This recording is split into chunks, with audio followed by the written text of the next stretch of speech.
السلام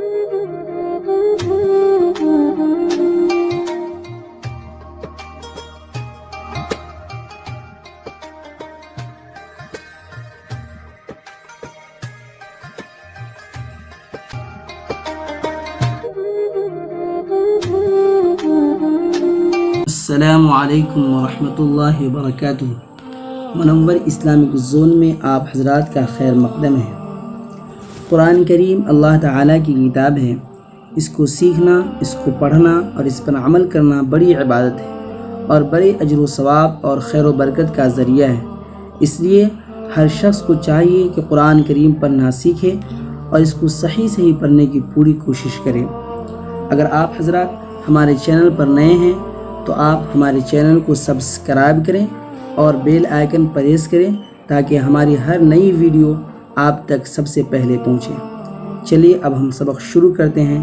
بسم اللہ الرحمن الرحیم۔ شروع اللہ کے نام سے جو بڑا مہربان نہایت رحم والا ہے۔ کل ہم پڑھائے تھے الف سے خا تک، آج کا ہمارا سبق ہے دال سے ضاد تک۔ دال، دال کا مخرج ہے زبان کی نوک اور اوپر کے سامنے والے دونوں دانتوں کی جڑ سے ادا ہوتے ہیں۔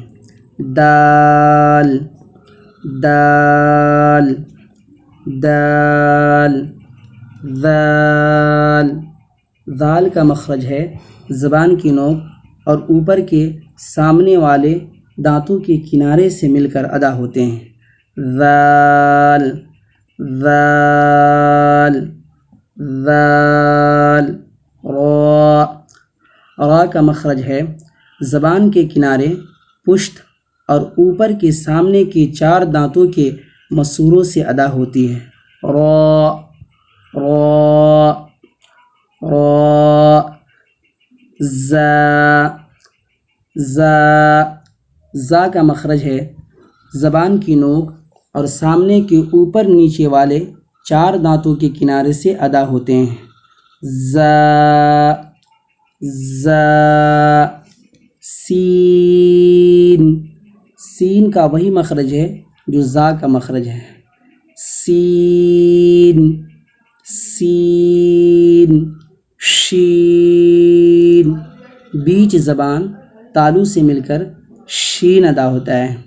شین شین صاد، صاد کا وہی مخرج ہے جو زا اور سین کا مخرج ہے۔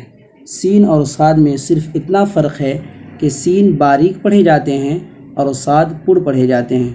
صاد صاد غاد، زاد کا مخرج ہے زبان کی کروٹ اور اوپر کی دھاڑوں کی جڑ سے ادا ہوتا ہے۔ غاد غاد۔ چلیے آج کا ہمارا سبق اتنا ہی ہے۔ اگر آپ کو کسی طرح کی پڑھنے میں کوئی دقت ہو تو آپ ہمارے کمنٹ باکس میں ضرور لکھ کر ہمیں بتائیں، اطلاع کریں۔ جزاک اللہ خیرہ۔ السلام علیکم ورحمۃ اللہ وبرکاتہ۔